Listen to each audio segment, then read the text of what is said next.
Hi everyone, so this is version 1.3 of my adjustable mannequin, and it allows you to dynamically control the proportions of a mannequin using sliders and the rig. You can simply move the sliders and pose your character for pretty nice results, or you can get more advanced and start modifying the rig and mesh directly. I use this for most of my character models, and it's a quick and easy way to get a nice base mesh to start sculpting or to use as a base for drawing. The big new feature this time around is the adjustable fantasy body parts, which gives you customizable wings, horns, ears, and tails. I'll explain all of those features in a minute because there's a lot to explain, but if you want to know more about them, skip to this time or navigate to this chapter in the video. Keep in mind, this is for intermediate Blender users. You'll need to know how to navigate Blender and also know how Blender's rigging tools work. It's not going to do everything for you. Also, a quick disclaimer, this is not an add-on. This is simply a Blender file that contains the customizable models and rigs. There is a lot to cover, so in the description you'll find timestamps for everything, and I've broken the video up into multiple chapters that will explain the different sections. Also, go and check out the full documentation on my website. It has everything explained in bite-sized chunks with videos showing you every part of the process, and this video is basically just the documentation in video format. Through the website, you can also easily navigate to the specific section you want, so I'll leave a link in the description and in the comments. To start off, what's new in version 1.3? In this version, I've modified the head shape keys to make a slightly more realistic head, as well as added an animal head to allow you to make a bunch of different characters. I've also made some tweaks to the rig, such as adding poles to allow you to easily choose the direction of the elbows and knees, the ability to stretch limbs correctly and maintain their size. I've also added breastbones to allow you to further control the angle of the breasts, and perhaps even add physics to them for some more realism. I've also added a Rigify version of the rig, so those of you who are more advanced can utilize the Rigify features to pose or even animate the mannequin, although the pose presets don't work with Rigify because they're completely different rigs. I've also added over 60 new presets to choose from. You simply choose the preset and it applies to your mesh, and from here you can start sculpting or do some more modeling. Version 1.3 of the adjustable mannequin was made for the current version of Blender, 4.3, so that's the version that will be most compatible. It'll work fine as far back as Blender 3.6, but if you open it in Blender 3.5 or lower, it will crash, so make sure you're using a compatible version of Blender. As I mentioned at the beginning, the big new feature this time around are the adjustable fantasy body parts, and these allow you to easily create customizable wings, horns, ears, and tails, and attach them to any character you want. The fantasy body parts come included with version 1.3 of the adjustable mannequin, but it is available as its own product if you don't want the mannequin. I'll give you a quick overview of all the features, just covering the basics of how the different geometry node systems work. I'll leave a link in the description and at the end of the video to the full walkthrough video for the fantasy body parts, as including it in this video will be too confusing and messy. So to start off, the horns and tails are both geometry node systems, and all you have to do is draw the shape that you want, and the curve and mesh will be generated for you. You can manipulate the curve points to modify the shape or change some of the geometry node settings to create different horn or tail styles. The wings are another geometry node systems, but a bit simpler. Again, all you do is draw the shape of your wings, and it will create a solid mesh for you, and from here you can start sculpting to add more details to flesh out the shape. Remember, this is designed to be a base mesh. It won't create fully modeled and rigged wings for you. This is just to give you something to start from. Lastly, the customizable ear is a fully modeled ear with a rig that allows you to push and pull the different points to create different ear shapes. I've also included a few ear presets to choose from. Again, just select the ear preset you want and it will be applied to the mesh.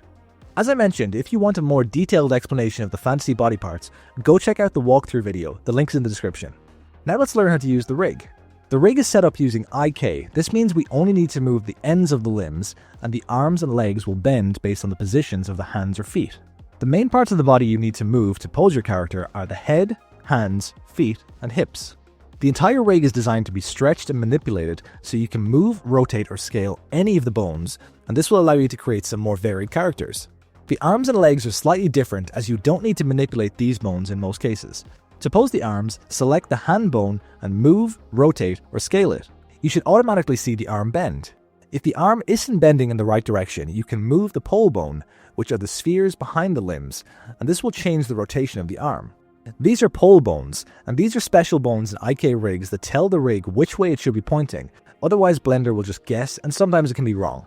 The same logic applies to the legs. You only need to move the feet, and if it bends incorrectly, move the poles. If you're trying to match a reference image and the joints aren't lining up correctly, you can scale the arm or leg bones, and this will shrink or grow them and change the position of the elbows or knees. You can scale either the forearm or upper arm, and the same for the leg, and this can allow you to fine-tune the position of the elbows and knees. This can be very useful for matching reference images and also to create some more appealing shapes for your characters. The breasts now also have dedicated bones, so you can do further adjustments to the angle and placement of them to simulate how gravity would affect them.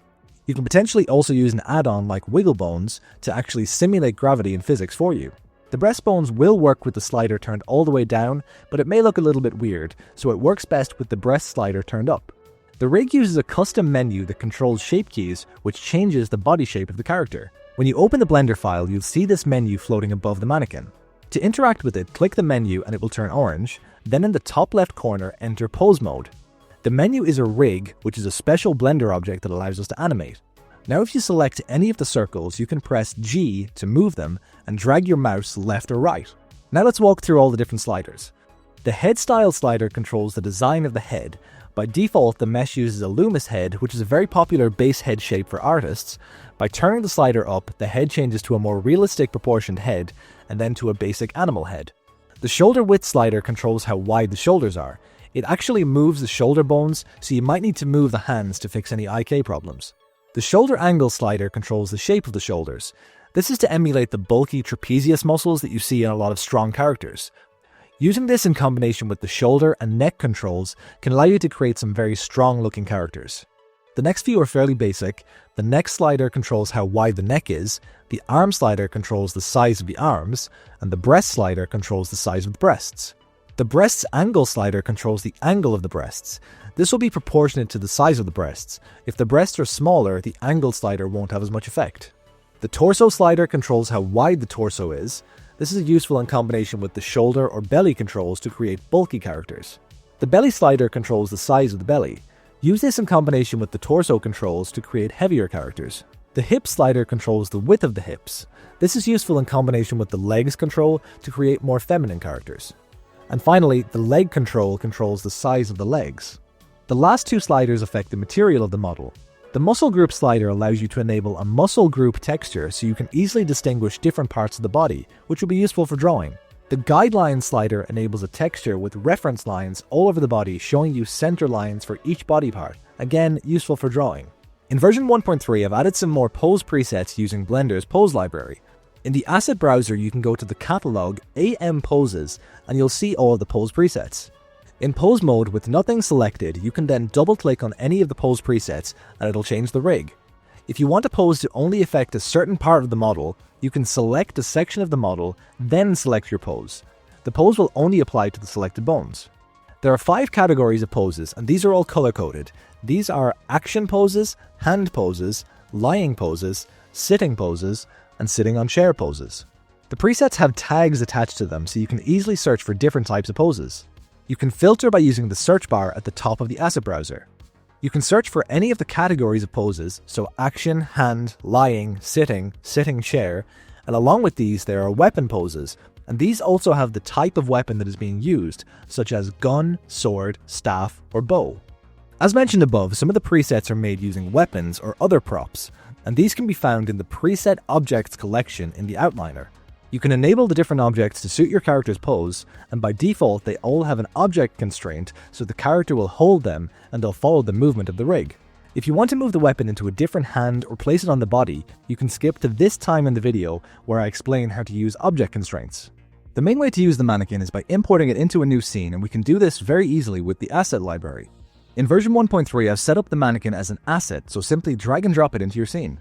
When you drag and drop the mannequin, you can press Alt-G and this will reset the mannequin's position. Importing will also bring in all of the shapes for the rig, so you can go to the outliner and select all of the bone shapes, and then in the viewport press M and create a new collection. Now all of the bone shapes will be inside this collection, and in the outliner you can click the checkbox beside it to hide them. Now you can use the mannequin as normal, playing with the sliders, rig, or using presets. The manual way of importing the mannequin would be by appending it into a new scene. The way to do this is by opening a new scene in Blender or an existing one, then go to File, Append. Locate the Adjustable Mannequin version 1.3 Blender file, and when you double click it, it will open up a list of folders that are contained within the Blender file. We want to open the Collections folder and append both the rig and bone shapes collections by control-clicking them. You can append any of the other collections such as the fantasy body parts or preset objects if you want to give your character some fantasy features or use weapons. When you click append, the mannequin should appear in your scene, and if you set up your preferences and asset browser correctly, you should be able to pose your mannequin using the presets in the asset browser. You can click the checkbox beside the bone shapes to hide them, as these are all of the shapes that make up the rig, so you don't need to see them, but Blender needs to know where they are. In order to use the presets and assets, we need to do a little bit of setup so that Blender has everything enabled. First of all, go to Edit, Preferences, and under Add-ons, enable Pose Library. This allows you to make full use of the asset browser within Blender. If this is not enabled, you may be able to see the asset library, but it might not work correctly. Next, in order to access the presets in any Blender file, we can go to Edit, File Paths, and under the Asset Library section, click the plus icon. Now locate the folder that contains the adjustable mannequin. Declaring this folder as an asset library tells Blender that any Blender file in this directory can allow its shared assets to be used in any other Blender file. This will allow you to use all of the presets and assets so that you can now drag and drop the mannequin or any of the fantasy body parts into your scene. The name of the directory should be automatically generated for you, but you can give this a name if you like. Along with the pose presets, there are also a number of character presets to choose from.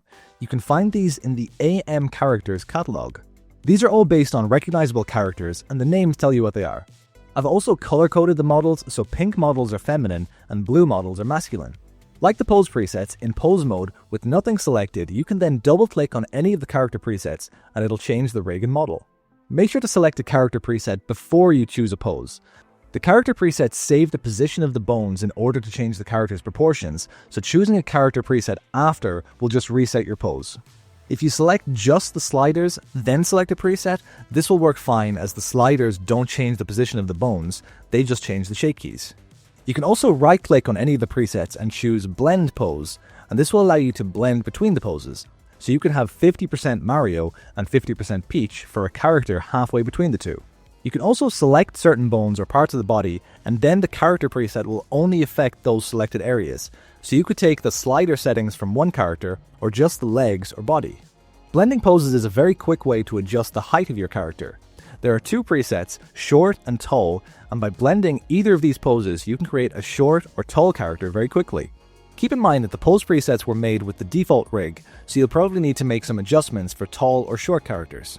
Along with full body presets, there are also a number of hand-specific presets. These allow you to change just the hands, and from here you could start manually adjusting.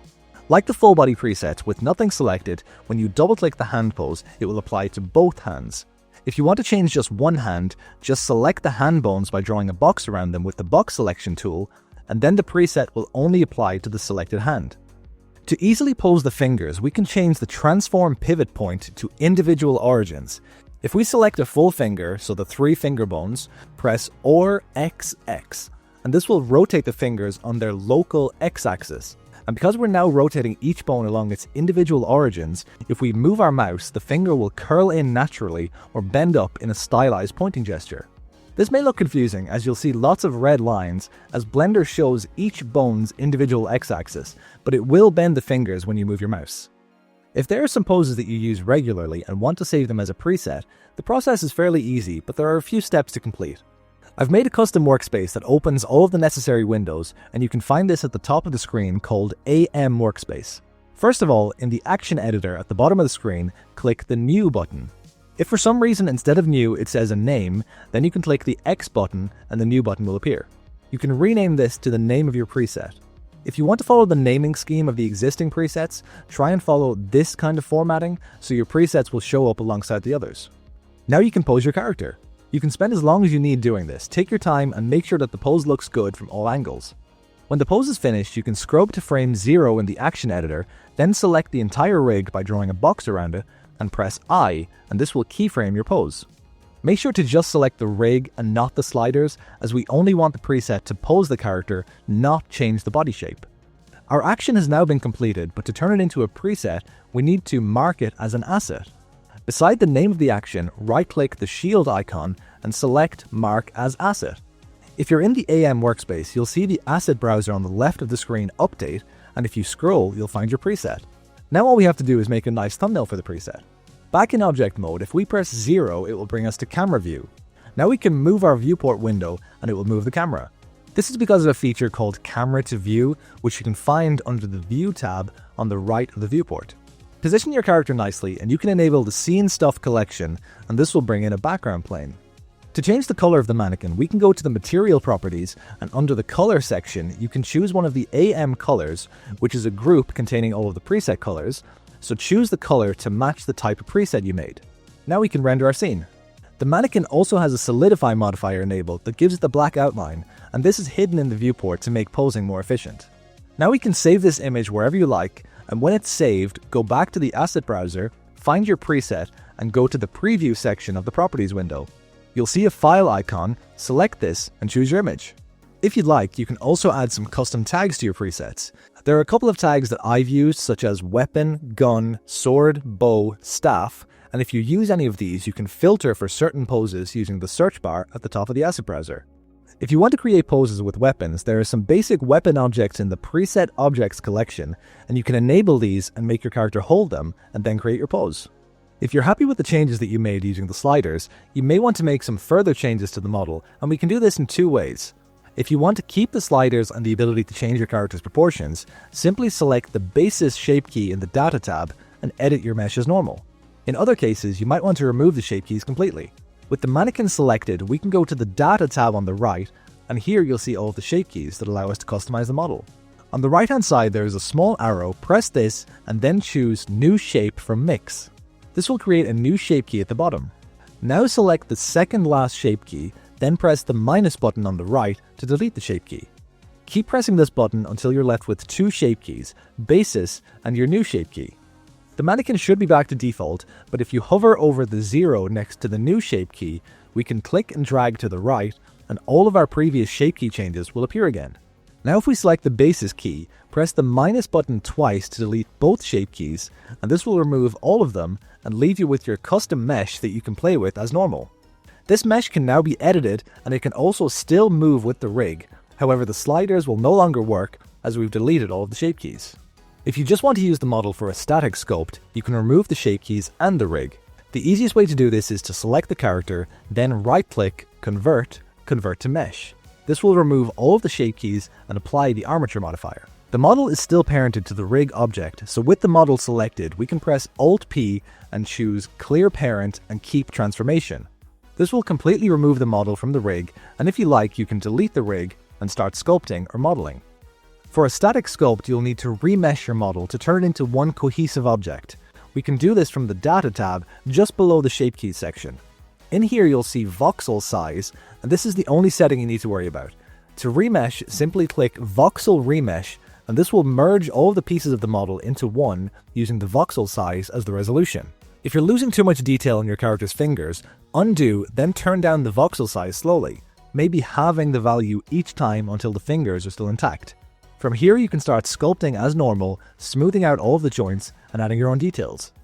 If you want to have a solid model but also want to be able to use the rig and the presets, we can follow a similar process. The main difference is that instead of posing your character and then remeshing, we leave the model in its default T-pose, then remesh. So select the character, then right-click, Convert to Mesh. Now all we have to do is reparent the mesh to the rig as normal by shift-clicking the mesh, then the rig, then pressing Ctrl-P and parent with automatic weights. This may take a while depending on your voxel size, but when it's finished, your model should now be reparented to the rig, and you can pose and use the presets. However, the sliders won't work anymore as we've removed the shape keys. Some parts of the model may not move correctly when parented, and this will be because of the weight painting, so you'll need to go into weight paint mode in the top left corner and adjust the weights. If you want your character to hold something like a weapon or item, for example, or attach things to your character, we can do this using object constraints. The first step is to make sure that your object is roughly the right scale. If you're using real-world scale, that makes things easy, but if you aren't, just roughly scale your object until it looks about right. Then press Ctrl-A and apply scale. You may be tempted to move your item into your character's hand, but we have to leave the object at the center of the screen. The way to make sure that it's at the center is by pressing Alt-G, and this will reset the location back to 00. If you want your character to be able to grab the object, we need to make sure that the origin point of the weapon is at the point where you want your character to grab.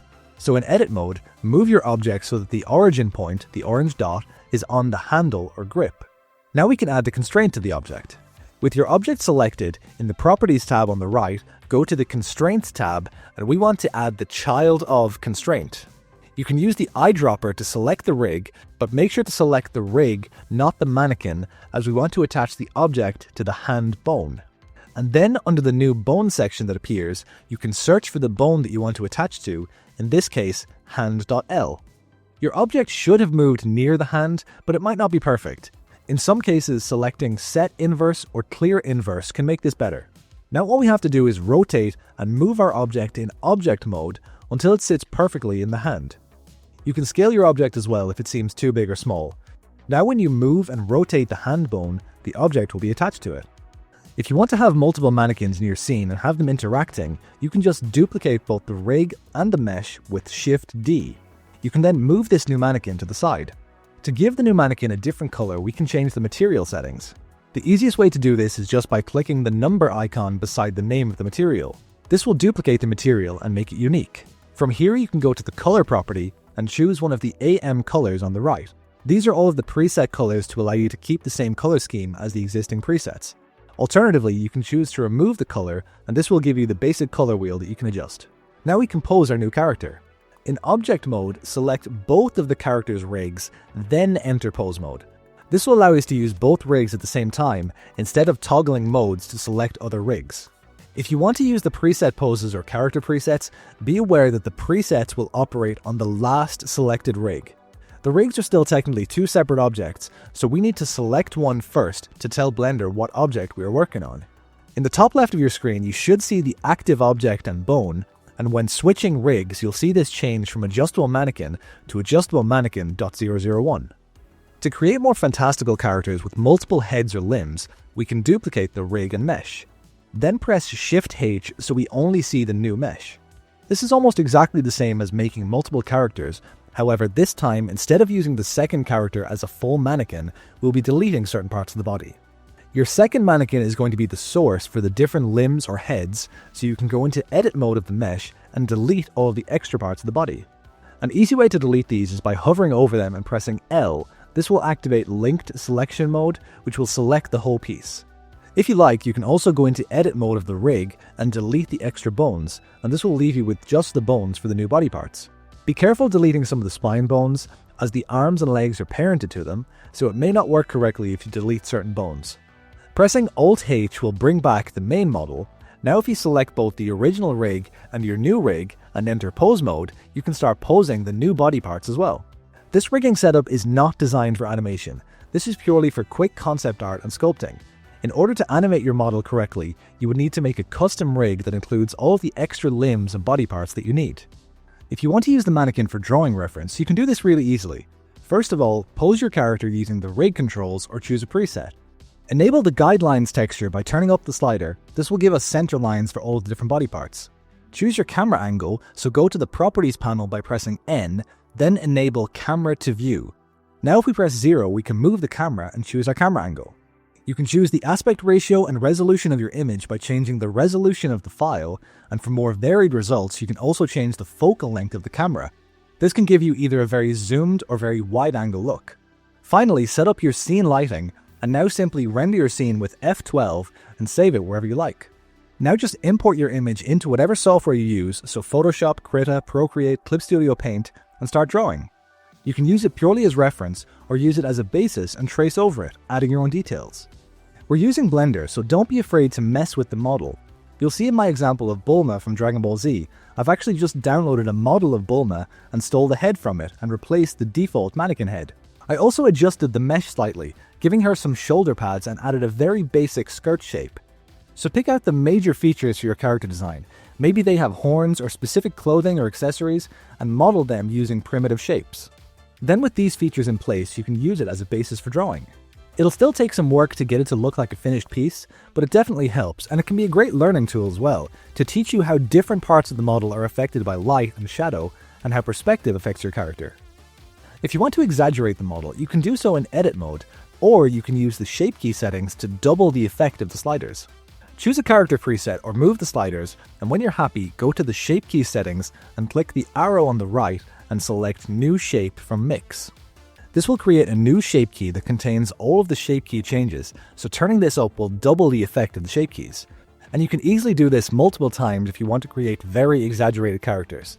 The exaggeration may not look 100% accurate because it's pushing the model past its limits, but you can easily adjust it to your liking. When you render your scene, you'll see a black outline around the character, and this is created with the Solidify modifier. If you don't want the black outline, you can simply delete the Solidify modifier.